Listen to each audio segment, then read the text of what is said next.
But कई बार आपने ये भी देखा होगा, कई लोग इतने दुष्ट होते हैं हाँ, जीवन तब भी में और वो जरा सी मेहनत करके वहाँ पहुँच जाते हैं। हाँ। तो हार्ट ब्रेक होते हैं और रिलेशनशिप्स टूट जाते हैं, डिप्रेशन आ जाता है, एंजाइटी होती है, आदि आदि चीज़ें होती हैं। सबके पास में एक सिक्स्थ सेंस होता है आदमी को परखने का। दुनिया में आज हमें ऐसी आवाज़ों की आवश्यकता है जो हमें सही राह दिखा सके। एज अ यूथ हमारे बहुत सारे सवाल होते हैं around relationship, around career, around life, around religion, around this and that. मेरे भी हैं। तो उसके लिए हमारे पास श्री इंद्रेश उपाध्याय जी हैं, जो कि एक बहुत ही अच्छे वक्ता और भगवत गीता का बहुत ज्ञान रखते हैं। इस पॉडकास्ट के माध्यम से आपको बहुत सारे सवालों का जवाब मिलेगा। तो आइए सुनते हैं श्री इंद्रेश उपाध्याय जी को।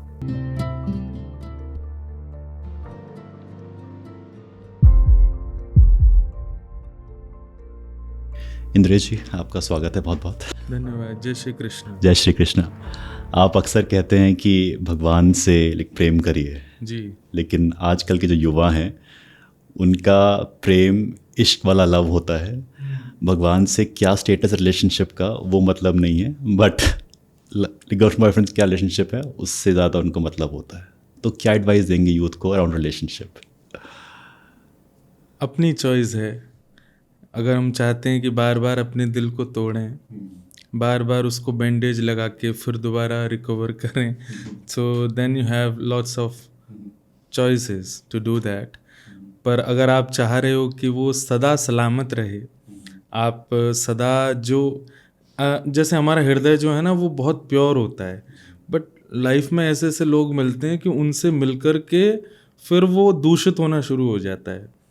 तो आई एम नॉट सेइंग कि आज के जो यूथ है वो अपना रिलेशनशिप आदि जो भी उनका रहता है वो ना करे, पर अगर वो 90% 95% उतना ठाकुर जी को हृदय दें, बाकी का किसी के लिए रखें, तो आई थिंक जो प्योरिटी उनकी हृदय की है ना वो रहेगी। क्योंकि कृष्ण कभी हृदय तोड़ते नहीं हैं, श्री कृष्ण सदा रखते हैं। और मैं अपनी कथा में भी कहता हूँ, संसार प्यार करने का विषय हो सकता है, पर प्रेम की जहाँ बात आती है तो प्रेम is only for Shri Krishna. उनके अलावा आप किसी से प्रेम कर नहीं सकते एक्सपेक्ट। प्रेम और प्यार में, क्योंकि प्रेम में हमें और तो प्यार एक ही आता है में समझ कि अगर प्रेम, प्यार, इश्क, मोहब्बत सब एक लगता है।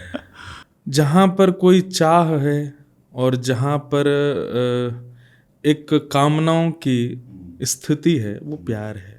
जहाँ पर कोई कामना नहीं, कोई चाह नहीं, तत्सुखे सुखित्वम, नारद भक्ति सूत्र में, जिसमें हमारा प्रेमी प्रसन्न उसमें हम प्रसन्न। वी डोंट वांट कि वो हमारी तरह रहे या हमारे लिए मोल्ड हो जाए। हमको श्री कृष्ण जैसे उनको अच्छा लगता है वैसे हमें प्रिय है। उनको अच्छा लगता है हम धोती पहने तो हम पहनेंगे, उनको अच्छा लगता है हम तिलक लगाएं हम लगाएंगे, उनको अच्छा लगता है हम चोटी रखें हम रखेंगे, उनको अच्छा लगता है कि हम प्रसाद ही पाएँ, खाना ना खाएं प्रसाद पाएंगे, उनको अच्छा लगता है हम नाम जप करें तो हम वही करेंगे, उनको अच्छा लगता है कि हम कीर्तन करें, नाचें, कथा सुने, तो हम वैसा ही अपनी दिनचर्या बनाएंगे। ये प्रेम में और प्यार में अंतर है कि प्यार में क्या होता है कि संसार के जो व्यक्ति जिससे हमने किया है वो चाहता है आपसे भी और आप भी चाहते हो उससे भी। वो कहते हैं कि 50% आप मेरे लिए बदलो और 50% मैं आपके लिए बदलूंगा। गिव एंड टेक है। हाँ, वो बहुत कुछ है वहाँ पर श्री कृष्ण जैसे हो आप वैसे मेरे पास आ जाओ, आपको प्योर मैं कर दूंगा। वहाँ पर सबसे बड़ी बात यह है कि श्री कृष्ण से जब प्रेम आप करते हैं तो वहाँ पर किसी प्रकार की कोई कामना या कोई सांसारिक काम की स्थिति वहाँ पर नहीं है।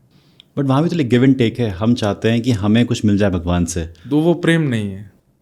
हमारे वृंदावन में वो स्थिति को प्रेम नहीं कहते, हर कोई सोचता है कि हर कोई इंसान जब जाता है भगवान जी के पास, भगवान जी ये दे देना, एग्जाम में पास करा देना, ये जॉब दिलवा देना, तो मांगने ही जाता है। मैं अपनी कथाओं में इसको भी कोट करता हूँ कि वो पूजा है। क्या पूजा है? पूजा है कि भगवान से आप कुछ मांग रहे हो। हम लोग सेवा करते हैं, हम पूजा नहीं करते। पूजा में और सेवा में अंतर होता है। पूजा में आप एक्सपेक्ट करते हो कि ठाकुर जी ये दे दो, ऐसा कर दो, वैसा कर दो, और उसके लिए हम लोग भक्ति भाव करते हैं। वो एक स्वार्थ सिद्धता के लिए हो जाता है। उसको प्योर भक्ति फॉर्म नहीं कहते। इन प्योर भक्ति form you don't need anything. आप बस ठाकुर जी से कह रहे हो जैसे राखो तैसे रहूं, जैसे रखोगे वैसे रहूंगा। जानत हो सुख दुख सब जन के, आप सबके हृदय की बात जानते हो। मेरे लिए जो अच्छा होगा आप मुझे वही दोगे, मुझे पता है। अगर आपको अच्छा लग रहा है कि भाई आगे चल के इसको गिरना चाहिए, इसके पैर में चोट आनी चाहिए, तभी ये कुछ सीखेगा, तो मैं एक्सेप्ट करूंगा उसको। आई विल नॉट से कि अरे ठाकुर जी आपने मुझे क्यों गिरा दिया, मैं गिर क्यों गया, मेरे फ्रैक्चर क्यों हो गया, कल मेरा एक शो था, कल मेरा एक प्रोग्राम था, कल एक शादी में जाना था, ऐसा कुछ नहीं। आपको ये अच्छा लग रहा है तो आई विल एक्सेप्ट इट। ये प्रेम है। वहाँ पर what ever you will give, everything is fine for me, जैसे राखो तैसे रहूं, सूरदास जी का पद है। बहुत अच्छा है। ये भगवान के लिए तो सही है, लेकिन इंसान के लिए सही नहीं बैठता है कि जैसे आप बोलो वैसा हो जाएगा। हाँ, वो इंसान के लिए ठीक नहीं रहता। हाँ, वो नहीं इसीलिए तो वहाँ फिर हार्ट ब्रेक होते हैं और रिलेशनशिप्स टूट जाते हैं, डिप्रेशन आ जाता है, एंजाइटी होती है, आदि आदि चीज़ें होती हैं। बट जब आप ठाकुर जी से प्रेम करते हो, भगवत प्रीति आपके हृदय में है, तो वहाँ पे ये सब चीज़ नहीं होती है।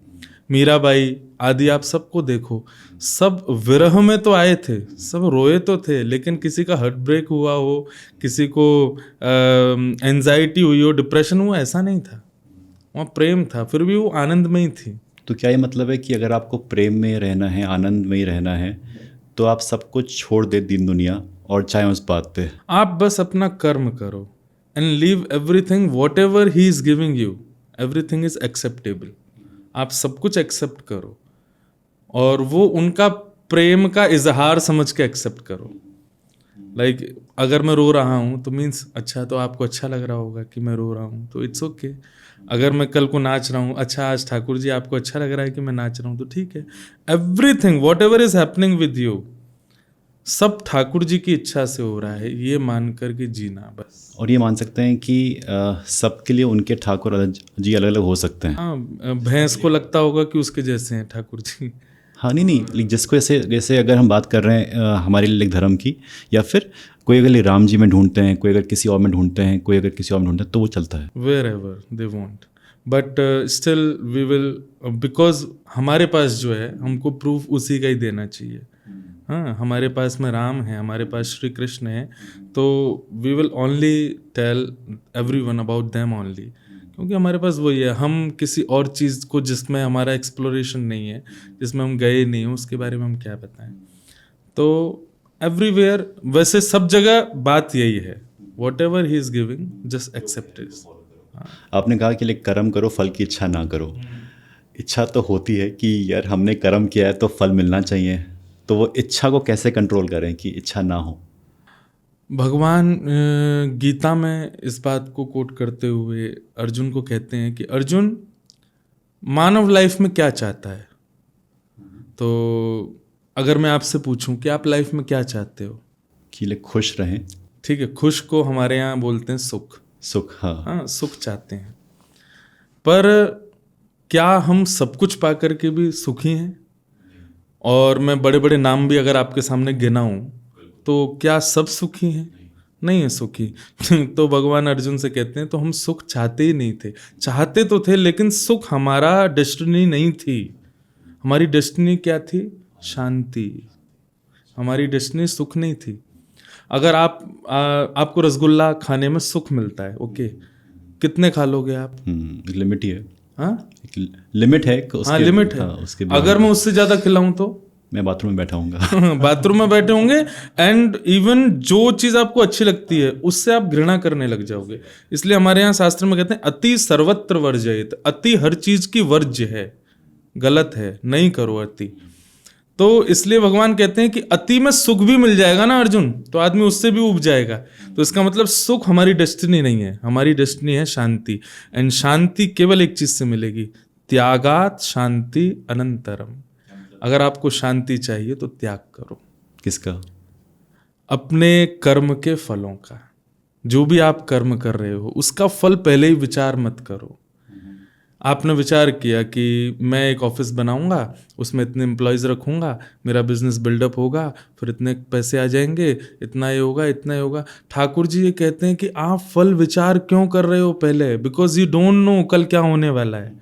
आप पहले ही विचार कर लेते हो ऐसा ऐसा होगा, कल मेरे हाथ में है, मैं कुछ ऐसा कर दूंगा फिर तुम दुखी हो जाओगे। इसलिए कल मेरे हाथ में है, तुम्हारे हाथ में नहीं है, उसका विचार मत करो। तुम बस ये सोचो मुझे कर्म करना है, मिलेगा क्या वो मेरे हाथ में है। अगर तुम्हारा कर्म सुदृढ़ होगा, अच्छे से होगा, तो मैं उसके साथ में आनंद से तुमको दूंगा जो मेरे को देना होगा। तुम पहले से विचार मत करो, क्योंकि वो तुम्हारे हाथ में नहीं है। तुम ये सोचो कि कल ऐसा ऐसा होगा, परसों ऐसा होगा, तो कल और परसों तुम्हारे हाथ में नहीं, मेरे हाथ में है। तो why are you wasting your time कि उसको विचार करके कि ऐसा ऐसा होगा, क्योंकि वो वैसा नहीं हुआ तो फिर तुम दुखी हो जाओगे। ठाकुर जी तो हमको रोक रहे हैं कि मैं नहीं चाहता कि तुम दुखी हो, इसलिए फल को त्यागो, फल मेरे हाथ में, तुम मत सोचो उसके बारे में। लेकिन हम जब कोई प्लानिंग करते हैं कि मेरा एक गोल है, गोल होना एक अच्छी बात है कि लाइक ये मेरा एक, जैसे अर्जुन जब युद्ध कर रहा था तो एक योद्धा का क्या गोल है? विजय, जीतना। बिल्कुल। लेकिन भगवान ने उसको यही बात कही, देख अर्जुन, जीतेगा कि हारेगा ये नहीं पता, पर इस समय अपना युद्ध कर। ठीक है, कहीं ना कहीं अर्जुन के अंदर वो चीज छुपी हुई थी कि मुझे जीतना है, लेकिन उसको हावी मत होने दो अपने ऊपर कि जीतना ही है। नहीं, तुमको कर्म अच्छे से करना है। अगर वो अच्छा होगा तो everything will be fine, whatever you are thinking वो मिलेगा। पर अपना कर्म, अब इसमें ये बात आती है, क्या कौरवों ने कर्म नहीं किया था? लड़ तो वो भी रहे थे बेचारे, मर तो वो भी रहे थे, योद्धा तो वे भी थे। लेकिन बस यहाँ पर अर्जुन जो था उसको ये बात क्लियर हो गई थी कि मुझे प्रेजेंट का युद्ध अच्छे से लड़ना है, एंड कृष्ण मेरे साथ है, मुझे विश्वास है जो भी होगा अच्छा होगा। लेकिन कौरवों के मन में केवल यही था, जीतना है, जीतना है, जीतना है, हराना है, हराना है, हराना है। और स्थिति क्या हुई वो सबको पता है। जो मेन योद्धा था कौरवों का, दुर्योधन, वो युद्ध में मरा नहीं था, वो शोक में मरा था कि मैं हार गया। वो युद्ध में नहीं मारा गया था, भीम ने उसकी जांग तोड़ी थी, वो गिर गया था अचेत होकर, तो मरा कैसे? शोक में कि मैं हार गया। अगर उसके अंदर ये बात ही नहीं होती कि मुझे जीतना है तो शायद दुर्योधन जीवित रहता। वो मरी इसीलिए गया क्योंकि उसने जो विचार किया वो उसको मिला नहीं, उसी शोक में मर गया। हाँ, मोस्टली होता है। आज जो परसेंटेज बढ़ रहा है ना ये डिप्रेशन का, आज का यूथ जो है वो बहुत कनेक्ट नहीं कर पा रहा है, बहुत अजीब सा लाइफस्टाइल हो गई है। उसके पीछे कारण यही है कि we have lots of expectations, हम खुद से, अपने कामों से, अपने मित्रों से, अपने परिवार से, और जिसकी वजह से हम दुखी हो जाते हैं क्योंकि जैसा हमने सोचा वैसा मिला नहीं। ठाकुर जी ये तो कहते हैं मत सोचो, जस्ट डू योर वर्क। आप एक गोल अपने अंदर रखो, ठीक है, बट आप ये क्या बोलते हैं उनको, मनी मन पहाड़ मत बनाओ कि ऐसा ऐसा हो जाएगा तो ऐसा होगा, इतना विचार मत करो। पर बताइए कि मैंने एक गोल देखा कि हाँ ऐसा ऐसा हो जाएगा, तो कहीं ना कहीं व्हेन आई विजुअलाइज इट तो आई मूव टूवर्ड्स इट, ठीक है। अब अगर मैं एक्सपेक्ट नहीं करूँगा तो मैं मेहनत नहीं करूँगा ना फिर। Just want to clear one thing, आप कोई चीज़ गोल एक विचार कर लो, अच्छी बात है, बट उसके साथ में यह भी सोच लीजिए कि अगर नहीं होता है then what will be happening.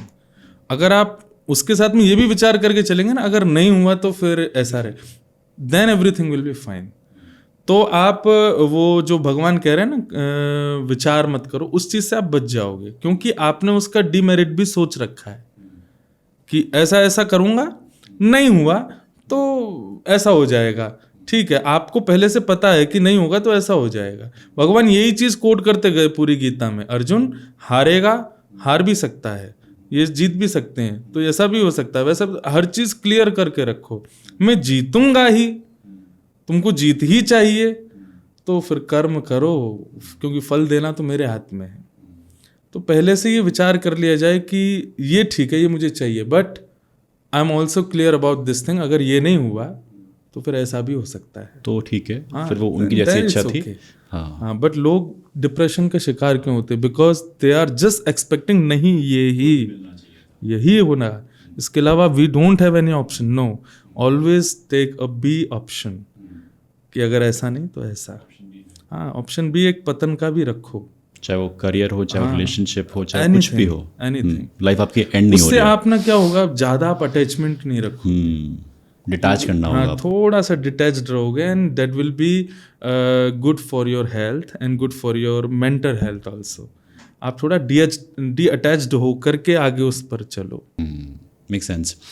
आजकल युवा जो वर्ड बाबा है उससे बहुत डरता है क्योंकि बहुत कुछ हुआ है पिछले कुछ सालों में। तो एज अ यूथ किसको फॉलो करें, कौन राह दिखा रहा है, कौन गुमराह कर रहा है, कैसे समझे यूथ? मैं अपनी कथाओं में हर चीज़ बोलता हूँ, तो वही चीज़ यहाँ कोट कर रहा हूँ। हम लोग क्या करते हैं कि हमारा स्वभाव है कि हम लोगों के प्रभाव पर अट्रैक्ट हो जाते हैं। उसका प्रभाव कितना है, उसकी फैन फॉलोइंग कितनी है, उसका क्या बोलते हैं स्टारडम कैसा है। वी डोंट सी कि वो अंदर कैसा वो इंसान है। कैसा है। हाँ, उसका स्वभाव कैसा है, हम इस पर विचार नहीं करते, हम प्रभाव पर विचार करते हैं। तो वेदर गुरु, वेदर बाबा और whether your relationships, never fall for उसके क्या बोलते हैं प्रभाव पर, हमेशा उसके स्वभाव पर विचार करो कि वो उसका स्वभाव कैसा है। अगर आप प्रभाव पर जाओगे तो फंसोगे। आजकल जितने भी आप जो भी आप कहना चाहते हैं, जिनके भी नाम हम बोलेंगे नहीं, पर उन सबको देखोगे तो एवरीवन वाज हैविंग प्रभाव, stardom, they are having lack of people with them, और चल रहे हैं सब कुछ बहुत मतलब एक स्तरीय अलग ही लेवल का, और लोग उसी से अरे भाई यार इतने लोग पागल थोड़े ही हैं, इतना सब कुछ चल रहा है, ये कोई वो थोड़ी है, गलत थोड़ा अरे होंगे सारे तो लोग। लाखों लोग प्रणाम कर रहे हैं, तो we should also do that. Just कोड की उनका स्वभाव कैसा है, वो अंदर से कैसे हैं।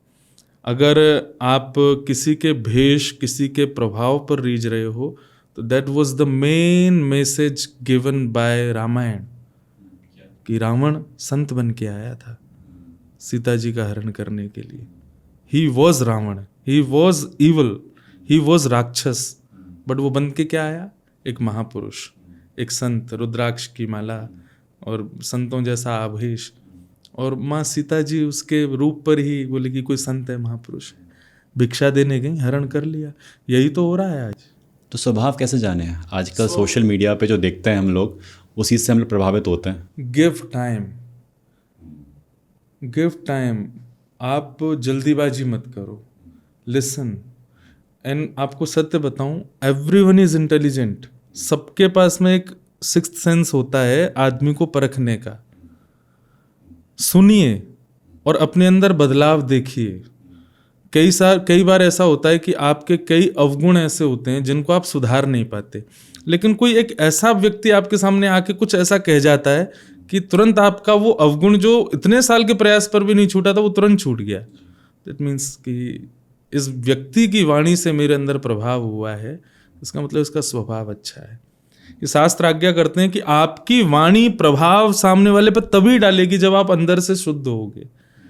केवल बाहरी बातें बनाओगे, अंदर से आप अच्छे नहीं हो, तो आप कितना भी बोलते रहो, ठीक है, लोग कनेक्ट हो जाएंगे, लेकिन उनके जीवन में कुछ बदलाव नहीं हो पाएगा, कुछ परिवर्तन नहीं आ पाएगा। तो just give time, listen carefully and see कि आपके अंदर उससे क्या चेंजेस आ रहे हैं, how much you are becoming more near to God and more near to humanity.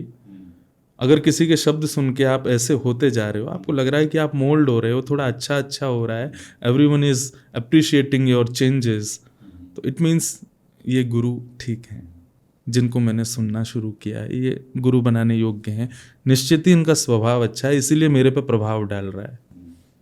तो ऐसा कैसे है कि कुछ लोग फिर भी प्रभाव में आ जाते हैं, उनके पास सिक्स सेंस है ये समझने की कि इंसान सही नहीं है, फिर भी उस प्रभाव में लाखों लोगों के इन्फ्लुएंस में आके वो चीज़ कर जाते हैं जो नहीं करनी चाहिए?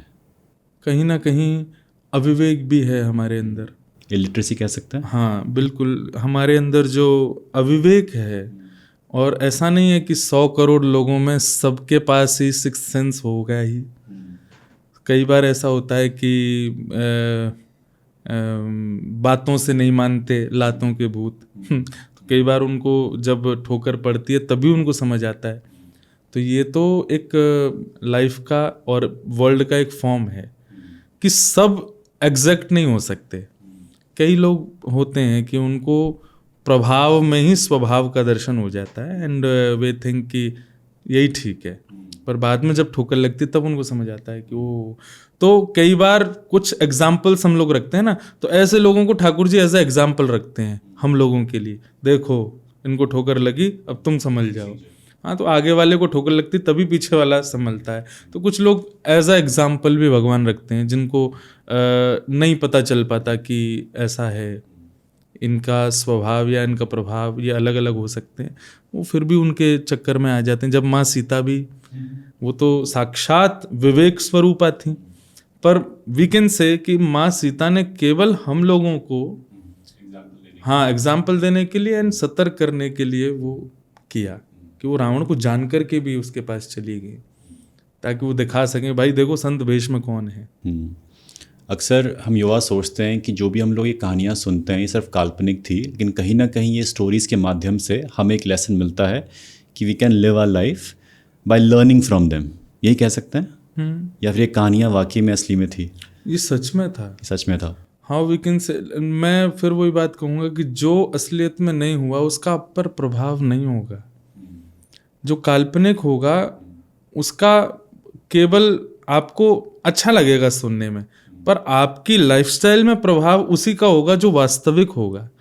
अकबर बीरबल की भी कथाएं हैं, हाँ कई सारी ऐसी कथा, तेनालीराम और जाने हम चंदू चाचा क्या क्या पढ़ते थे बचपन में, वो सब काल्पनिक थी। तो सुनने में अच्छा लगता था, किसी को सुनाने में अच्छा लगता था, बट अपने अंदर लाने में we still take Gita, we still take Ramayanam, we still think about Mahabharata. Why? क्योंकि वो ओरिजिनल था, उसका प्रभाव होता है। जो सुनने में और केवल काल्पनिक रहा होगा ना, वो केवल हमको एंजॉय करा सकता है, एंटरटेन कर सकता है, पर जो वास्तविक होगा वो हम पर प्रभाव डालेगा, हमारी लाइफ में चेंजेस लाएगा। बिल्कुल। इससे हम परिवर्तन जान सकते हैं। कुछ लोग कहते हैं कि लाइक घोर कलयुग आने वाला है, इंसान इंसान को लाइक काट के खाएगा एंड ऑल दैट स्टफ। अभी तक हम लोग जानवर को काट के खा रहे थे, वो कितना जायज़ है, और एक सात्विक जीवन जीने के लिए इंसान क्या कर सकता है? ओके, सो मानव का ये राक्षसत्व ही है। मुझे ऐसा लगता है कि रावण, कंस आदि ये सब पहले एक एक ही हुए होंगे, आज हर घर में है। हाँ, वो लोग बिल्कुल विचार नहीं करते एक चीज़ का कि लाइक जिस प्रकार हमको कोई नोच भी दे तो वी फील पेन, एंड हमको नहीं चाहता, हमको अच्छा नहीं लगता कोई नोचे, पर हम एक जीव को ले जा करके सीधा काट देते हैं, और केवल किस लिए? स्वाद के लिए, अपना पेट भरने के लिए। तो इससे ज़्यादा बुरी स्थिति और क्या हो सकती है कि मानव किसी और को भी मार देता है केवल अपनी जीव के स्वाद के लिए, और जो जीव का साथ केवल और केवल उसके पास में 8-9 मिनट तक ही था, उसके बाद है भी नहीं। Just for 8 minutes you are hurting, जिसने 8 साल अपना जिया, पूरा बेचारा 8 साल का उसका स्वरूप शरीर हुआ, और आप केवल 8 मिनट के सुख भोगने के लिए आप उसको मार देते हो। ये राक्षसत्व नहीं है तो क्या है? अपनी इंद्रियों को प्रसन्न करने के लिए, अपनी जीभ, आँख, कान, नाक, ये सारी इंद्रियां हैं, इनको खुश करने के लिए आप कोई भी हद तक चले जाते हो, ये राक्षसत्व का लक्षण है। संतत्व किसे कहते हैं, देवत्व किसे कहते हैं, कि अपनी इंद्रियों की इच्छाओं को भी आप दबा लो। जैसे बर्गर खाने की इच्छा हो रही, but still you are trying, की वाइफ ने करेला बनाया है घर में, चलो उसी से ही खा लेते हैं, लग तो भूख ही रही है, पेट ही भरना है, but why only for tongue we are eating something else, चलो इसी को खा के। आप अगर करेला रोटी भी खा लोगे तो भी आप संतुष्ट तो हो ही जाओगे ना। Just for tongue you are going somewhere and just hurting someone and eating that thing. तो ये राक्षसत्व ही तो है अपनी इंद्रियों की प्रसन्नता के लिए। सो व्यक्ति को चाहिए, मानव को चाहिए, आज के यूथ को चाहिए, आज कलयुग में तपस्या की जरूरत नहीं है। कलयुग में तपस्या क्या है? प्राचीन काल में हम सुनते थे तपस्या करने से इच्छाएं पूरी होती थीं, मनोकामनाएं पूरी होती थी। आज के कलयुग में तपस्या क्या है? केवल और केवल अपनी जो ये इंद्रियां हैं, आँख, नाक, जीभ, कान, हाथ, पैर, गुप्त इंद्रियां, इन सब की जो इच्छाएं होती हैं ना, उनको, उन पर थोड़ा वशीकरण करना, उन पर थोड़ा नियंत्रण करना, यही तप है आज। मैं तो कई बार कहता हूँ कि लोग व्रत करते हैं, अन्न नहीं खाते। मैं कहता हूँ आजकल व्रत का फॉर्म बदलो। क्या व्रत जिस दिन हो उस दिन फ़ोन मत चलाओ, सोशल मीडिया यूज़ मत करो, इंटरनेट यूज़ मत करो। आज मेरा व्रत है, आज मैं इंटरनेट नहीं चलाऊंगा। आई विल थिंक कि अन्न छोड़ने से वो प्रभाव नहीं होगा, पर सोशल मीडिया यूज़ नहीं करोगे तो शायद आप पे प्रभाव होगा। तो अगर व्यक्ति मेंटली थोड़ा अपग्रेड होना चाहता है, व्यक्ति थोड़ा सा अपने आप को और अच्छे फॉर्म में देखना चाहता है, तो इतनी जल्दी अपनी इच्छाओं की पूर्ति मत करो, थोड़ा उसको दबा के और उससे विपरीत स्थिति में ले जाओ। Like you want to see something, आपको अच्छे पहाड़ देखने का मन कर रहा है, तुरंत गाड़ी में बैठे पहुंच गए मनाली, जाके 5 स्टार होटल में रुके, वादियां देख के आ गए तुरंत। ऐसा अगर आप करोगे ना तो आपका मन और ज़्यादा बिगड़ जाएगा। क्या करो, आपका मन कर रहा है कि यार कुछ अच्छा देखना है, कहीं जाने का मन कर रहा है, कुछ ऐसा है, उस समय मन को समझाओ बेटा थोड़ा पैसे बचा लें, थोड़ा सा स्थिति बचा लें, कभी समय बनेगा, योग बनेगा, कुछ काम भी हमारा पूर्ण होगा, चलेंगे हम लोग, किसी दिन लेके जाएंगे तुमको। ऐसा करके अपनी इंद्रियों की इच्छाओं को रोकना। हाँ, तो उससे क्या होगा, मन शांत हो जाएगा and you will be more upgrade. क्यों? आपने उसको अपना दास बना लिया। हम क्या करते हैं, हम उसके दास बन जाते हैं, हम उसके एम्प्लॉय बन जाते हैं। अरे ये सब हमारे एम्प्लॉय हैं, हम इनके एम्प्लॉय थोड़े ही हैं। तो इनको अपना बॉस मत बनाओ, इंद्रियों को थोड़ा थोड़ा रोकने का प्रयास करो। You will feel a major change in your habits, in your thinking process and everything, सब अपग्रेड लगेगा आपको। तो घोर कलयुग में आई थिंक कि मानव को ऐसा ही जीवन जीना चाहिए, थोड़ा सा इंद्रियों को बचाए। और ये जो माम शादी का भक्षण है, कृपया कर, ये जीव हैं, सब जीने के लिए आए हैं, अपना प्रारब्ध भोग रहे हैं, इस प्रकार उनकी हत्या नहीं करनी चाहिए। ये इंटरेस्टिंग है कि ये सब जानते हुए भी हमारे इंडिया में इतने सारे लोग फिर भी नॉनवेज खाते हैं। KFC के ज़माने में जहाँ आपके बगल वाला नॉनवेज खा रहा है, आप इन्फ्लुएंस हो ही जाओगे, ये जैसे आपको दिखाया जाता है एड्स में। तो कंट्रोल कैसे करें? ये बात सही है कि ये नहीं करना चाहिए, इससे हमें तामसिक की जो प्रवृत्ति है वो डेवलप होती है, बट दूर कैसे रहें? इट्स जस्ट लाइक आपका क्वेश्चन बहुत अच्छा है एक समय तक, बट इट्स जस्ट लाइक कि कोई आदमी बहुत बुरे काम करता है बट वो आपके साथ रहता है तो आप इन्फ्लुएंस हो रहे हो, तो इसका मतलब आप से ज़्यादा कमज़ोर कोई नहीं दुनिया में, कि आप एक व्यक्ति की नकारात्मक स्थिति पर इतनी जल्दी इन्फ्लुएंस हो जाते हो। अच्छा, वैसे मानव का स्वभाव पानी की तरह होता है, उसको फैलाओगे तो ढलान की ओर ही जाएगा। हाँ, तो मानव को जैसे छूट मिलती है ना तो वो भागेगा ही। लाइक बच्चे एग्जाम में पास हो गए, माँ आज तो हम जाएंगे ही, बाहर जाएंगे, ऐसा करेंगे वैसा करेंगे, तो माँ भी कहती ठीक है। जैसे ही उसका कुछ अपग्रेशन होता है तो उसका स्थिति होती है कि मैं कुछ ऐसा करूं जो थोड़ा विपरीत है। इसीलिए हमारे यहाँ सत्संग की प्रथा है, इसीलिए हमारे यहाँ संतों के यहाँ जाओ, थोड़ा प्रवचन सुनो, उनके पास बैठो, थोड़ा कथा श्रवण करो, थोड़ी कुछ ज्ञान की चर्चाएं लो। ये सब चीज़ें क्या होती हैं, आपको भगवान से नहीं मिलाएंगी, पर ये सब आपके चारों तरफ ऐसे सराउंडिंग्स बनाएंगी जो आपको ऐसे काम करने से रोकेंगे, बचाएंगे। एक कवच की तरह प्रवचन और ये सब जो आध्यात्मिक स्थिति होती है ना, ये आपके चारों तरफ एक कवच क्रिएट कर देते हैं। अब मैं भी US जाता हूँ, आउट ऑफ इंडिया में कई कंट्रीज में जाते हैं, चाहे बिजनेस क्लास में जाएं चाहे नॉर्मल, हमारे बगल वाला खा रहा है, we don't stop them, but हमारी स्थिति ऐसी है कि जब वो कुछ गलत कर रहा है तो हमारा ध्यान भी उसकी तरफ नहीं जा सकता। नॉट इवन कि हम उसकी तरफ नाक मुंह मोड़ें, ऐसा भी नहीं होता। ठीक है, मानव है, अपना जो उसको करना करे, लेकिन हम उसकी तरफ इन्फ्लुएंस नहीं हो सकते। और इसमें हम बहुत बड़ा सहायक मानते हैं आध्यात्म को, वो एक कवच क्रिएट करके रखता है। अभी आप पैंट शर्ट में आप चाहो तो डिस्को भी जा सकते हो, आप चाहो तो बार में भी जाके बैठ सकते हो, बट मेरे तो वेशभूषा ही ऐसी है कि मैं बार भी चला गया तो सबकी नज़र मेरे पास ही होगी। हाँ, ये कहाँ से आ गया। इवन अगर मैं और आप एक ही टेबल पे बैठे हैं और आप वेटर को ऑर्डर करो कुछ कि भाई एक तरफ जो है वो वेज लाना, एक तरफ भी वेज लाना बट ऑनियन गार्लिक वाला लाना, एक तरफ विदाउट ऑनियन, तो उसका भी स्वभाव पता क्या होगा, वो विदाउट ऑनियन गार्लिक वाला मेरी तरफ ही रखेगा, क्योंकि मेरे भेष आवेश से ही उसको समझ आ जाएगा कि ये इसको एक्सेप्ट नहीं करेंगे। तो इस प्रकार ये कवच बनाता है आध्यात्म, आपके सराउंडिंग्स को ऐसा कर देता है कि आप चाह करके भी इन्फ्लुएंस नहीं हो पाओ। तो उसके लिए ये ज़रूरी नहीं है कि आपको फिजिकली जो सत्संग है वहाँ जाना है, क्योंकि आजकल यूथ आजकल ऑनलाइन भी आपको लोग मिल जाते हैं everything is, जिन्हें फॉलो कर सकते हैं। served हाँ, on your phone. फ़ोन।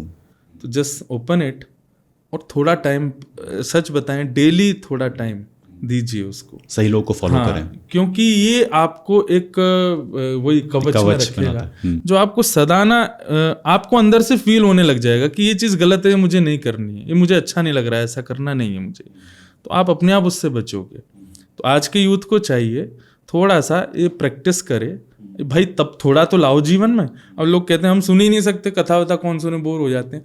अरे जो हमारी इच्छाओं से विपरीत स्थिति है उसी को तो तब कहते हैं। हमारे कंफर्ट जोन से थोड़ा अलग हटके थोड़ा कुछ काम करोगे तभी तो आगे कुछ कर पाओगे। तो थोड़ा सा कंफर्ट जोन से निकलो बाहर, थोड़ी देर कथा सत्संग आदि सब सुनो, ये आपको एक कवच में लाएंगे and that will protect you from this odd things. आपने एग्जाम्पल दिया, जब आप लाइक ट्रैवल करते हैं एंड तब जो बंदा आपके साथ बैठा हुआ है वो नॉनवेज खा रहा है, कभी आप मन नहीं कर आपको बताने का कि ये सही नहीं है आपके लिए? अगर मुझे लगता है कि वो व्यक्ति इन्फ्लुएंस हो सकता है देन आई ट्राई, एंड मैंने किया भी है। और कई बार तो ऐसा भी होता है कि मैं बगल में बैठा होता हूँ तो मेरी वेशभूषा देख के वो नॉन वेजिटेरियन भी होता है ना, तो वो वेज ही ऑर्डर संकोच करता है। उसको खुद लगता है कि we should not eat in front of him. But कई बार कई लोग जिद में भी होते हैं, अरे अब तो जरूर खाएंगे, ये बैठा है अब तो इसको दिखा के खाएंगे, तो उसका स्वभाव समझ में आ जाता है। तो मैं भी अपने आप मुंह मोड़ के बैठा रहता हूँ, ठीक है जैसा तुम्हारा मन। बट कभी एक दो बार ऐसा हुआ है कि मुझे लगा कि ये व्यक्ति थोड़ा सी, क्योंकि वो पहले से मुझसे बातें कर रहा था, 2-3 चीज़ उसने पूछी एंड सडनली ही ऑर्डर्ड नॉन वेज और समथिंग, तो फिर मैं उसको बोल देता हूँ, मैंने कहा आपको नहीं करना चाहिए, ये अच्छा नहीं है। तो फिर वो पूछते भी, अच्छा मैं अभी नहीं खोलूँगा, आप मुझे थोड़ा सा इसके बारे में बताइए। तो फिर मैं उसको बताता हूँ कि मैंने भाई देखो सबको कष्ट होता है आदि आदि, ऐसे मैंने कहा जीव भी है, किसी का ये भी पुत्र है, इसका भी कोई बालक होगा। मैंने कहा बेचारा वो चला तो गया, अब उसको आपने, मैंने कहा आप यहीं से प्रारंभ करो ना, धीरे धीरे छोड़ो एवरीथिंग, केवल जीव को सुख देने के लिए, just for 5-4 minutes you are hurting someone. तो उसके अंदर वो बात आ गई and he called the air hostess, I am sorry, I would like to have vegetarian. और मैं फिर वचन भी देता हूँ, मैंने वचन दे भाई अब खाएगा नहीं, बोले नहीं I am promising you I will not eat. But कई बार स्वभाव से पता चल जाता है कि ये बदलने वाला नहीं, तो हम कुछ कहते भी नहीं है। यानी कितनी इंपॉर्टेंट बात है कि ये पूरी एक साइकिल है, अगर ये डिमांड ख़त्म नहीं होगी तो सप्लाई चालू ही रहेगी। एनिमल्स का जो शोषण होता है वो होता ही रहेगा जब तक हम लोग अपने स्वाद को ना करें। यूरोप जब गए थे तो वहाँ पे हमने सोचा कि कुछ देश ऐसे हैं जहाँ पे अन्न आसानी से नहीं मिलता, उनको डिपेंड करना ही होता है। तो वहाँ पे आई थिंक ठीक है, इट्स अबाउट सर्वाइवल, उन्हें करना चाहिए। बट आज वो लोग भी टूवर्ड्स वेजिटेरियनिज्म जा रहे हैं। I think more than Indians foreigners वो वेज को एक्सेप्ट कर रहे हैं। इवन यूएस में, यूरोप में परसेंटेजेस जो आते हैं वो काफ़ी बढ़ रहे हैं दिन ब दिन, कि वो लोग अब धीरे धीरे वेगन होते जा रहे हैं धीरे धीरे, बल्कि वो तो बहुत हम लोगों से भी ज़्यादा कट्टर हो जाते हैं। डेयरी भी डेयरी भी अवॉइड करते हैं कि नहीं ये भी नहीं लेना है हमको, we have to just have this vegetables and all things. तो ये अच्छी बात है कि लोग इस बात में विचार करते हैं। और इंडिया जो कि वेज को एक प्रकार से रिप्रेजेंट करता था किसी टाइम पे, आज आपको अगर आप इंटरनेशनल फ्लाइट में जा रहे हो, अगर आप वेजिटेरियन हो, then you have to mention on ticket that कि यू आर वेजिटेरियन। बट अगर आप नॉन वेजिटेरियन हो, you don't have to tell them कि आप नॉन वेजिटेरियन हो। बट आप वेजिटेरियन हो, even in my case Jain food लेते हैं, नो ऑनियन नो गार्लिक, तो आपको ऑलरेडी मेंशन करवाना पड़ेगा, तभी आपको वो वैसा फूड सर्व करेंगे। अदरवाइज नॉन वेजिटेरियन तो नॉर्मल है, सभी खाएंगे। तो ये एक बहुत बड़ी विचारणीय बात है। व्यक्ति को अभी धीरे धीरे ना बदलाव होगा, you will see in some years कि अब धीरे धीरे सब चीज़ बदलती चली जाएगी। थोड़ा अभी थोड़ा पीछे का टाइम, पास्ट टाइम थोड़ा सा नीचे गया था ग्राफ हमारा। अभी हम फिर से आध्यात्म की ओर जाएंगे अगले 100 वर्ष तक, उसके बाद फिर से गिरेगा नीचे। तो ऐसा कुछ एक कर्व चलेगा अभी। आप भगवत गीता और भागवत गीता दोनों के बारे में जानते गीता हैं? केवल एक ही है, भगवत। अच्छा, गीता। भगवत गीता। भगवत गीता। कुरान है, बाइबल है, गुरु ग्रंथ साहिब है, सब लोग एक ही बात करते हैं, उसके बाद भी लोगों में मनमुटाव, धर्म को लेके डिफरेंस, लड़ाई, क्यों? बिकॉज एवरीवन वांट कि वो अपनी चीज़ को आगे रखें। हाँ, हम 4 लोग भी बैठे होंगे तो ये मानव का स्वभाव है कि एक ही बात पे अगर हमारी बात चल रही है, चाहे टॉपिक चल रहा है, तो वी विल प्रेफर कि हम अपनी बात को आगे रखें। कहीं उसने भी वही बात है, नहीं नहीं नहीं ऐसा नहीं, ऐसा ठीक रहेगा। अब चाहे जितने भी धर्म ग्रंथ हैं अन्य अन्य मजहबों के भी, पहुंचना सबको दिल्ली है, बस रास्ते उसके 4-5 हैं। हाँ, यमुना एक्सप्रेस वे है, नेशनल हाईवे 2 भी है, वो हरियाणा से सोना होकर के भी है, दिल्ली में एंट्री करने के हज़ारों रास्ते हैं, पहुंचना सबको, बट अपने कन्वीनियंट के हिसाब से।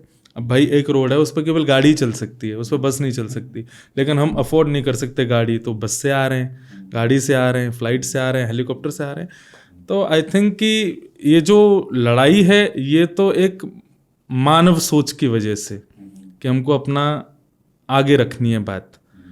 बाकी अगर इन सबको भीतर से देखा जाए तो सब जगह मानवता ही बताई जाती है, चाहे वो ग्रंथ साहिब हों, चाहे वो बाइबल हों, और सबके प्रेरणा स्रोत हमारी गीता जी हों, सब में बात मानवता की गई है। और अपने आध्यात्मिक स्तर को कैसे बुलंदियों पर ले जाया जाए, सब में यही है। बस होड़ लगी है सबको अपनी बात आगे रखने की कि नहीं हमारी बात ज़्यादा अच्छी है। ये मानव नेचर है। खुद को क्या समझाएं फिर कि जो रास्ता अच्छा लगे उसको अपनाओ।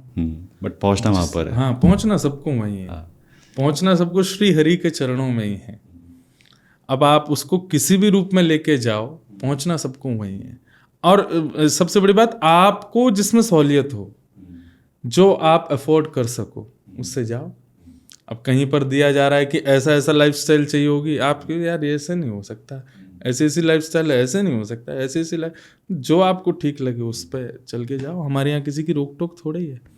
But we will still say कि हमने जो अनुभव किया हम तो उसी को प्रधान रखेंगे ना। हमारे अनुभव में तो जो जिस नेचर से, जिस कल्चर से हम लोग रह रहे हैं, दैट इज़ ब्यूटिफुल। एंड बहुत लोग इसको एडमायर भी करते हैं। एंड ओल्डेस्ट भी है, सबसे ओल्ड है, सबसे प्राचीन है हिंदू वैदिक सनातन धर्म। So we can follow by this only, क्योंकि ओल्ड है, ट्रस्टवर्दी है, पुराना है।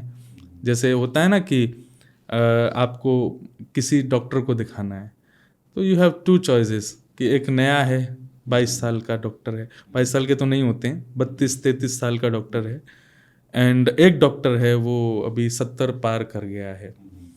तो अच्छा शुद्धि व्यक्ति होगा ना तो वो प्रेफर करेगा कि हम 70 वाले के पास जाएं, बिकॉज उसका एक्सपीरियंस होगा, अच्छा होगा। तो लाइक दैट ओनली जो हिंदू वैदिक सनातन धर्म है, ये ओल्डेस्ट है, एक्सपीरियंस्ड है, and everything is beautiful, so we are following it. आपको देख के लगता नहीं कि आपको कभी गुस्सा आता है? हाँ, आपको देख के लगता नहीं है कि कभी गुस्सा आता होगा आपको? अरे तो फिर how do you like manage anger? क्योंकि आजकल युवा गुस्सा बहुत जल्दी आ जाता है, सोशल मीडिया पे हम लोग हेट कमेंट्स बहुत आसानी से देने शुरू कर देते हैं, तो अपने आप को कैसे नियंत्रण में रखें? सबसे बड़ी बात ये है कि एक तो ये बात केवल आपके और मेरे चर्चा की और सब लोग समझे में, गुस्सा आना बुरी बात नहीं है, गुस्सा आना चाहिए। कई बार ऐसा होता है कि हम गुस्सा नहीं करेंगे तो जो बनी बनाई चीज़ है वो बिगड़ भी सकती है। कई बार अपने से छोटे बच्चों को या उनको समझाने के लिए क्रोध आवश्यक है, बट क्रोध नियंत्रण करना क्यों ज़रूरी है, इस पर भी आपको अध्यात्म में आना पड़ेगा। क्योंकि आप क्रोध करने के बाद आप फील करोगे कि आपको रिग्रेट होता है बाद में, आप खुद से अच्छे फील नहीं कर पाते, आपको खुद मिरर में नहीं देख पाओगे। आप जब क्रोध करते हैं तो आप खुद को देखिए जाके मिरर में, आपको अपना चेहरा खुद ही अच्छा नहीं लगेगा। और जब आपने बहुत गुस्सा किया था, वो जो एक पार्ट था लाइफ का, आप उसको कभी दोबारा रिमाइंड भी नहीं करना चाहते, क्योंकि वो चीज़ आपको अच्छी नहीं लगती। Then why are you creating those things, those memories again and again, जिसको आप खुद ही पसंद नहीं करते, उसको दुनिया कैसे पसंद करेगी? तो ऐसा नहीं मुझे गुस्सा नहीं आता, आता है, बट मेरा एक स्वभाव है कि जब भी मुझे गुस्सा आता है मैं मौन हो जाता हूँ, शांत हो जाता हूँ। मेरा एक स्वभाव है, मैं थोड़ा बहुत कुछ कहूँगा फिर उसके बाद मैं शांत हो जाता हूँ। और उससे मैंने अपने अंदर चेंजेस ये देखे कि मैं बहुत जल्दी फिर नॉर्मल हो जाता हूँ, और जो चीज़ बिगड़ी थी उसका एक बहुत अच्छा सॉल्यूशन आ जाता है शांत रहने से। हाइपर होने से, क्रोध करने से, तबाही मचाने से आपका जो रिएक्शन होता है ना, वो ना तो आप पर अच्छा करता है ना सामने वाले पर, और उस चीज़ को और बिगाड़ देता है। अगर आप उस समय मौन हो जाते हैं, शांत हो जाते हैं, थोड़ी देर विचार करते हैं, तो विचार उस समय का जो होता है ना, वो ऐसा एक आंसर लेके आता है जो उस पूरे सिचुएशन को बहुत अच्छा कर देता है। सो मेरे हिसाब से तो यूथ को चाहिए जब भी गुस्सा आवे, ट्राई टू बी साइलेंट, मौन। बहुत मुश्किल है, पर ये करोगे तो काम करेगा। और ये करने के लिए क्या करें? कथा सुनो, सत्संग करो, आध्यात्म की ओर जाओ, that will prepare you for it. आप अपने आप एज्यूम करोगे कि कामनेस आ रही है, शांति अच्छी लग रही है। समथिंग लाइक कि अगर आपको कोई बात अच्छी नहीं लगी उस समय रिएक्ट मत करो, शांत हो जाओ, अलग हो जाओ, मे बी शायद वॉक पे चले जाओ। हाँ, कुछ और भी। वॉक के टाइम पे लिसन टू समथिंग पॉजिटिव। जैसा कि मैं आपसे बैक स्टेज बात कर रहा था, किसी किसी दिन मेरा कथा में अगर मन नहीं लगता, मेरी कथा अगर मुझे लगा कि आज मैंने फ्लो में जिसमें मैं करता हूँ वो नहीं हो पाई, उस दिन मैं बैट बॉल खेलने जाता हूँ स्पेशली। क्यों? मुझे लगता है कि 2 पार्टों में लाइफ को, डे को डिवाइड कर दिया मैंने। एक पार्ट था कथा का, वो ठीक से नहीं हुई तो सेकंड पार्ट को खुश मिजाज करो, अच्छे सा कर लो, घूमने जाओ, खेलो कूदो, थोड़ा मस्ती करो, मजा तो मैनेज हो जाता है। नमक और चीनी बराबर हो जाती है, मेंटेन हो जाता है। तो it's just like that only, when ever you feel कि आपको बहुत गुस्सा आ रहा है और बहुत चीज़ खराब हो गई है, ट्राई कि उस समय आप मौन रहो, और वो जैसे हो सके करो। मैं आपको बताऊं, ज़्यादा नहीं, 5-6 टाइम्स आप करोगे ना, 7-8 टाइम्स से वो अपने आप आपका बिहेवियर वैसा हो जाएगा कि आप अपने आप शांत होने लग जाओगे। जब भी कोई क्रोध की बात आएगी आप चिंतन में चले जाओगे, चिंता नहीं, चिंतन में चले जाओगे। जो आपकी एनर्जी है that will be like in a direction. जैसे आपको जब कोई अगर अच्छा नहीं लगा तो आपने मैच खेलना शुरू किया, तो आपका जो एनर्जी है वहाँ चला गया, वहाँ चली गई, तो किसी पे प्रभाव नहीं पड़ा, बिल्कुल गुस्सा का प्रभाव नहीं पड़ा। इंटरेस्टिंग। कहते हैं कि 2 लोग हैं, दोनों ने इक्वल हार्ड वर्क किया, एक को नेम फेम मिला, दूसरे को नहीं मिला। कारण क्या है इसका? कारण इसके पीछे ठाकुर जी की इच्छा है। एक ही गुरुकुल के 2 विद्यार्थी, एक कृष्ण, दूसरे सुदामा। श्री कृष्ण स्वर्ण नगरी द्वारिका के राजा, और सुदामा एक टूटी हुई झोंपड़ी में रहने वाले, पतले दुबले, भोजन प्रसाद भी नहीं मिलता। वाई? दोनों जबकि एक ही साथ एक ही विद्यालय में पढ़ने के लिए गए थे। तो कई बार मैंने आपको बताया अभी अभी कि हम लोगों की लाइफ या किसी भी व्यक्ति की लाइफ ना, वो दूसरों के लिए एग्जाम्पल बनाई जाती है। अगर कोई एग्जाम्पल हमारे सामने नहीं आएगा तो हम लोग इन्फ्लुएंस नहीं हो पाते। तो समटाइम्स व्हेन वी सी कि एक साथ 2 लोग प्रवेश करते हैं, दोनों का समान है, सब कुछ एक जैसा है, पर ऐसा हो नहीं सकता कि कुछ डिफरेंस ना रहा हो। और कई बार ऐसा होता है कि दोनों ने एक साथ किया पर एक को जल्दी मिल गया, एक को थोड़ा टाइमली मिला। ये सब हमारी पहले से सुनिश्चित है। तो 2-3 चीज़ें इसमें आती हैं। पहली चीज़ तो ठाकुर जी सबको पीछे जो आ रहे हैं उनको एग्जाम्पल देना चाहते हैं, तो इसलिए आगे वालों का जो क्रिएशन है वो इसी प्रकार से होता है। किसी को हम दिखाते हैं कि भाई देखो उसने हार्ड वर्क किया एंड ही बिकेम दैट, तो कई लोग उससे इन्फ्लुएंस हो जाते हैं। पर कई लोग मन में विचार करते हैं यार इतना मेहनत करने के बाद भी where he is, just look at him. तो फिर हम वहाँ क्या करते हैं, सब कुछ भगवान के हाथ में, कितना भी कुछ कर लो भाई, कुछ करना है तो ठाकुर जी की इच्छा होगी तभी वो संभव हो सकता है। तो कई बार हमारा जीवन जो है वो एग्जाम्पल के लिए ठाकुर जी उसको क्रिएट करते हैं और पीछे वालों को वो चीज़ बताने के लिए कराते हैं। दूसरी चीज़ में ये निकल के आती है कि ऐसा नहीं हो सकता कि दोनों समान थे, कुछ तो डिफरेंस रहा होगा, कहीं ना कहीं कुछ ना कुछ भाव तो रहा होगा। और ये बात आपको पता चलेगी, जो उसमें सक्सेसफुल नहीं हुआ उसके पास जाओ तो वो जो सक्सेसफुल हुआ ना उसी का एक गुण आपको बता देगा, बोले कि यार उसमें ये क्वालिटी थी जो मैं उसको नहीं कर पाया, उसके पास में ये अपॉर्चुनिटी थी जो मेरे को नहीं मिल पाई। तो आप ऐसा कह नहीं सकते दावे से कि दोनों इक्वल थे, कुछ तो डिफरेंस था, क्योंकि लाइफ इतनी ज़्यादा वो नहीं है, क्या शब्द मुझे याद नहीं आ रहा, संवेदनशील असंवेदनशील नहीं है कि वो एक समान करने वाले को एक सा भाव ना देवे। कहीं ना कहीं एक पॉइंट मात्र भी कुछ तो डिफरेंस रहता है। तो दो चीज़ इससे निकल के आई, पहला एग्जाम्पल देने के लिए कुछ ऐसा होता है, दूसरा ये कंफर्म है कि कुछ चेंजेस तो रहते हैं। लाइक वो एक कथा हमारे यहाँ बताई जाती है कि एक मूर्तिकार ने दो मूर्ति बनाई, दोनों में समान भार था, एक जैसी दिख रही थी, एक जैसा सब कुछ था, बट एक 5,000 की थी, एक 500 की थी। तो ये हमारे आध्यात्म में सुनाई जाती है। तो बताना आपको है कि कौन सी 500 की, कौन सी 5,000 की। तो सब लोग आकर उठा के देखें, सब एक जैसी है, कुछ भी चेंज नहीं है, फिर ये कैसे पता चले 5,000 की कौन सी 500 की। तभी एक महात्मा आए, उन्होंने कहा, बोले क्या हुआ, बोले ये दो मूर्तियां हैं, एक सा समान भार है, सब कुछ एक जैसा है, धातु भी एक जैसे हैं, एक 500 की एक 5,000 की है, बताना आपको है। तो महात्मा ने एक सीख लेकर के एक मूर्ति कान में डाला तो यहाँ से यहाँ पार हो गया, बोले ये 500 की है। दूसरे में डाला तो वो अंदर हो गया, बोले 5,000 की है। तो मूर्तिकार ने कहा बिल्कुल सही। अब इसका अर्थ क्या निकला, वो जो सुन के यहाँ से निकाल दे बातों को, उसका मूल्य 500 के समान है, जो सुनकर के अंदर हृदय में धारण कर ले वो श्रेष्ठ है। तो थे दोनों समान, लेकिन दोनों में थोड़ा सा अंतर था, जिसकी वजह से उनका मूल्य ऊपर नीचे हो गया। तो लाइफ में चाहे कितना भी व्यक्ति एक साथ प्रवेश करे, कितनी भी मेहनत एक साथ कर ले, लेकिन ऐसा हो नहीं सकता कि वो समान रहे हों, कुछ ना कुछ तो चेंजेस होते हैं। तो ये दो बातें हैं, एग्जाम्पल एंड चेंजेस बोथ।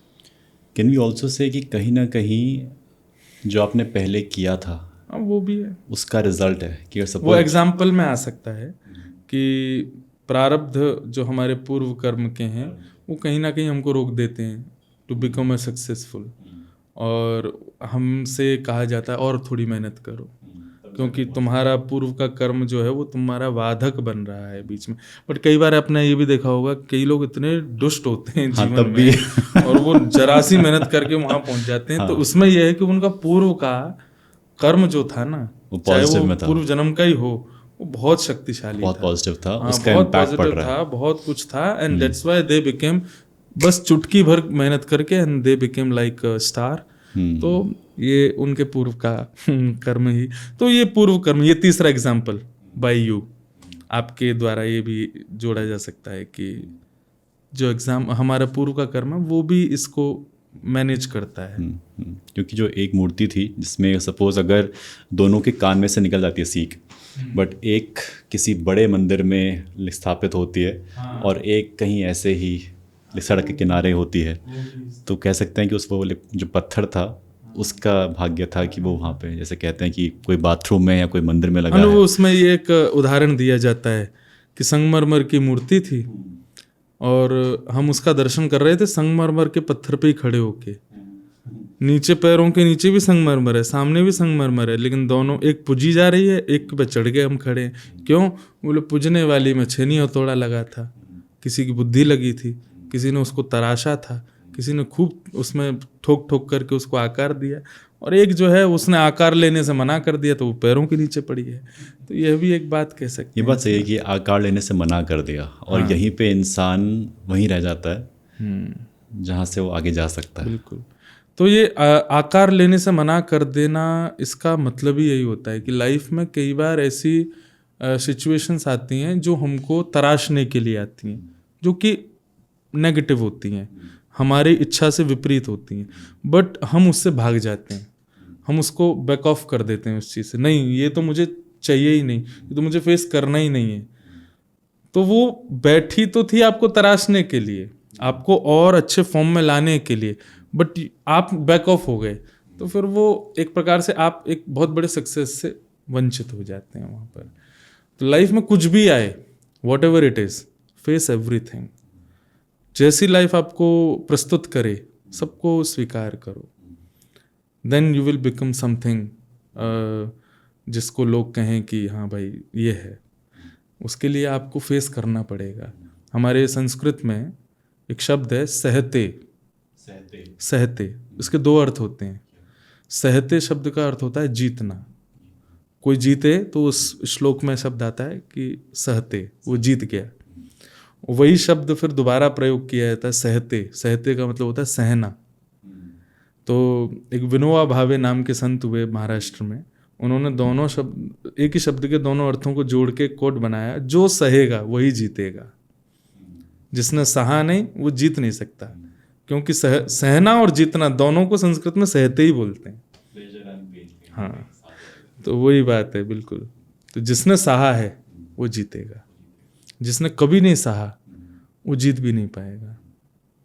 अगर कोई जीत गया बिना सहे तो निश्चित पूर्व जन्म में सहा होगा, कभी तो सहा। अगर आपने आज सहा है तो कहीं ना कहीं उसको आपको रिजल्ट मिलेगा ही मिलेगा। मैं हमारे यहाँ तो ये भी कहते हैं कि इफ़ यू आर फीलिंग कि आपके यहाँ कुछ हो ही नहीं रहा है ऐसा जिसको सहना पड़े, तो ट्राई करो, कुछ क्रिएट करो ऐसा जिससे आपको सहना पड़े। हाँ, कुछ कंफर्ट जोन से बाहर जाओ। Everything is comfortable for you, try to create something. हाँ, कुछ चैलेंजिंग हो जिसको आप सहो, तो that will create you more beautiful then. तो ऐसा शास्त्रों में आज्ञा दी जाती है। लाइफ का पर्पस क्या है? हर यूथ पूछता है कि हमारा पर्पस क्या है, हम लोग यहाँ पे क्यों आए हैं, क्या करना है। हमको ह्यूमन बीइंग बोला जाता है, बट वी आर नॉट। तो इसलिए बनने का प्रयास करो ह्यूमन। लाइफ का पर्पस मेनली हम जितने दिन जिए उतने दिन क्या किया ये विशेष नहीं। हमारे जाने के बाद भी लोग कहें कि हाँ वो ऐसा था, उससे हमने इतना कुछ सीखा है। बहुत कुछ लोगों के लिए रास्ते खोल करके जाओ। अपने आप को केवल अपने लिए सीमित करके मत जाओ, बांट के जाओ दुनिया को जितना हो सके, ताकि आगे चल कर के भी मुझे इसमें सबसे बड़ा उदाहरण है स्वामी विवेकानंद। बहुत कम आयु जिए वो, लेकिन वो दे करके गए कि आज तक नहीं, आगामी 100 वर्ष तक भी नहीं, हजारों वर्ष तक, जब तक कलयुग है तब तक स्वामी विवेकानंद सबको इन्फ्लुएंस करते रहेंगे। हमारी इन्फ्लुएंसिंग केवल यूट्यूब तक, केवल फेसबुक तक, व्हाट्सएप तक सीमित ना रहे, इंस्टाग्राम तक सीमित ना रहे। वो ऐसा इन्फ्लुएंसिंग बन जाए कि लाइफ टाइम तक लोग याद रखें कि यार ये एक वे था। तो एक सीधा आंसर अगर इसका देना हो कि लाइफ का पर्पस क्या है, to create a way for everyone. Manjhi, he created a way by breaking one mountain, और आज पूरी दुनिया, मैं कहता हूँ उससे बढ़िया रोड बन गए हों, लेकिन उसको पूजने जाते हैं कि ही created a way. So just be a way for everyone, कि आप जिस मार्ग से निकले सबका एम क्या हो कि हमको भी यहीं से जाना है। The things he did, the way he lived, whatever he said, we have to do that. एक वे बन के जाओ, एक पाथ बन के जाओ। आई थिंक इससे अच्छा लाइफ का पर्पस और कुछ नहीं हो सकता कि you created and you opened a way for everyone. आखिरी सवाल कि गीता से हम लोग 3 ऐसी चीज़ें एज यूथ जो अपने साथ ले सकें और अप्लाई कर सकें। पहली बात, गीता का प्रारंभ ही जिस बात से होता है कि स्थिति कैसी भी हो घबराओ कभी मत, विचलित मत हो, ब्रेक डाउन मत हो, वॉट एवर इट इज। मैं कह रहा हूं कितना भी भयानक क्यों ना मंजर आ जाए सामने, कभी भी ब्रेक डाउन मत हो। भगवान पहली बार डांटते हैं अर्जुन को बहुत जोर से, जब अर्जुन कहता है सेनयोर भयोर मध्य रथम स्थापयमेच्युत, हे अच्युत मेरे रथ को ले जाके उभय सेना के बीच में खड़ा कर दो। भगवान ले जाते हैं और वहाँ जाके थर थर कांपने लगता है, अरे इनको मारना है, मेरे से नहीं होगा धनुष बाण। भगवान कहते हैं अच्छा इसलिए युद्ध करने आया है तुम यहाँ पे, नपुंसकों की तरह यहाँ डर रहा है। तो पहली बात भगवान कहते हैं ब्रेक डाउन मत हो। हाँ बिल्कुल, कैसी भी स्थिति आ जाए जस्ट बी अ पिलर, और भी जो ब्रेक डाउन हो रहे हो उनको भी सहारा दे दो। हाँ, तो ब्रेक डाउन नहीं होना है। पहली बात गीता से हमने ये सीखी। दूसरी बात हमने गीता से सीखी कि कर्म फल त्याग, अपना कर्म करो, फल की इच्छाएं ज़्यादा मत रखो, जस्ट अपना प्रेजेंट जियो। फ्यूचर फ्यूचर फ्यूचर फ्यूचर को सोचने में आज को बर्बाद मत करो। प्रेजेंट में जो हमको करना है उसको अच्छे से डट करके करो। और तीसरी और अंतिम बात, विश्वास का प्रतीक है गीता। अर्जुन, जब गीता का विश्राम कहाँ होता है, भगवान अर्जुन से कहते हैं, अर्जुन 18 अध्याय हो गए, अब क्या करोगे? बोले करिष्ये वचनम तव, आप जो कहोगे वो करूँगा, मुझे आप पर पूर्ण विश्वास है। आप अगर ये भी कहेंगे कि बीच युद्ध मैदान में कूद जाओ, रथ से उतर जाओ, मैं वो भी करने को तैयार हूँ। मेरा पूर्ण भरोसा आपके ऊपर है। तो trust and surrender and we can say devotion, that is the अंतिम लास्ट लेसन ऑफ गीता, कि डिवोटेड हो जाओ किसी एक को, and that one will be Shri Krishna. उनके प्रति पूर्ण समर्पित हो जाओ। और ऐसा मैं कह सकता हूँ कि गीता का जो लास्ट मैंने बात कही, वो अगर आ गया तो बाकी के दो अपने आप हो जाएंगे। हाँ, तो उसको हम पहले ले लेते हैं, surrender to Shri Krishna. Second is कर्म करो, फल की इच्छा मत रखो। तीसरा, कभी भी कैसी भी सिचुएशन आ जाए ब्रेक डाउन मत हो। बट अगर आपका पहला वाला सुदृढ़ है तो ये दोनों आपको करने नहीं पड़ेंगे, अपने आप हो जाएंगे। तो these 3 things are lesson from Gita. बाकी गीता का हर अक्षर लेसन है, बट आपने अभी 3 पूछे, आप कल पूछोगे तो 3 और नए आ जाएंगे। Gita has so many things to tell, so these 3 things. बहुत बहुत धन्यवाद। आपसे ये जो कॉन्वर्सेशन हुई बहुत डीप थी, और आई एम श्योर जो भी इसको सुनेगा ये खुल जाएगा और एक सही पाथ दिखेगा कि कैसे आगे बढ़े। Thank you so much. धन्यवाद। जय श्री कृष्ण। जय श्री कृष्ण।